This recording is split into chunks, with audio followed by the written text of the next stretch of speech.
இன்றைக்கு நாம் ஏசாயா 2, 3, 4 அதிகாரங்களை தியானிப்போம். ஆண்டவருக்கே மகிமையும் கனமும் ஸ்தோத்திரமும் உண்டாவதாக. நாம் வாழ்ந்து கொண்டிருக்கும் இந்த கடைசி நாட்களில் இஸ்ரவேல் தேசத்துக்கு அதிக நெருக்கடி உண்டாகும். போர் வெடிக்கும், இராணுவ பலம் அற்றுப்போகும், இராணுவ வீரர்கள் மடிந்து போவார்கள். இதன் நிமித்தம் ஸ்திரீகள் விதவையாவார்கள். தேசத்தை ஆளுவதற்கு ராஜாக்கள் இல்லாமல் போவார்கள். அப்பொழுது இஸ்ரவேல் ஜனங்கள் ஆண்டவரை நோக்கி இரட்சகராகிய மேசியாவை அனுப்ப வேண்டும் என்று விண்ணப்பம் செய்வார்கள். முழு தேசமும் புலம்பிக் கொண்டிருக்கும்.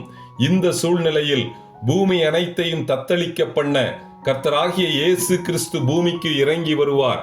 இதை நாம் 2ஆம் வருகை என்று நாம் அழைக்கிறோம். எருசலேமை பாரமான கல்லாக்குவார்.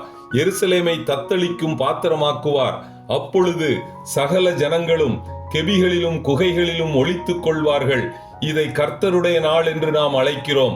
மீதியான இஸ்ரவேல் ஜனமோ சீயோன் பர்வதத்தில் வாசமாயிருக்கும் கர்த்தரிடத்தில் வந்து தஞ்சமடைவார்கள். கர்த்தர் அவர்கள் பாவத்தை மன்னித்து கிருபையாக இறங்கி அடைக்கலம் தருவார். இதை தொடர்ந்து 1000 வருட அரசாட்சி ஆரம்பமாகும். எருசலேம் எல்லா பர்வதங்களுக்கும் மேலாக உயர்த்தப்படும். தேவனுடைய ஆலயம் பர்வதங்களின் கொடுமுடியில் ஸ்தாபிக்கப்படும். கர்த்தர் ஒருவரே ராஜாவாக வீற்றிருப்பார். எருசலேம் நீதிபுரம் என்றும் சத்திய நகரம் என்றும் அழைக்கப்படும். சீயோனிலிருந்து வேதமும் எருசலேமிலிருந்து கர்த்தருடைய வசனமும் வெளிப்படும். எல்லா ஜனங்களும் கர்த்தரை தேடி வந்து எருசலேமில் தொழுது கொள்ளுவார்கள். அவர் ஜனங்களுக்கு தமது வழியை போதிப்பார். யுத்தங்கள் ஓய்ந்து போகும். ஜனத்துக்கு விரோதமாக ஜனம் பட்டயம் எடுப்பதில்லை.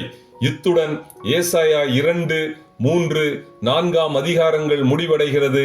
கர்த்தர் தாமே நம் எல்லோரையும் ஆசீர்வதிப்பாராக. ஆமேன்.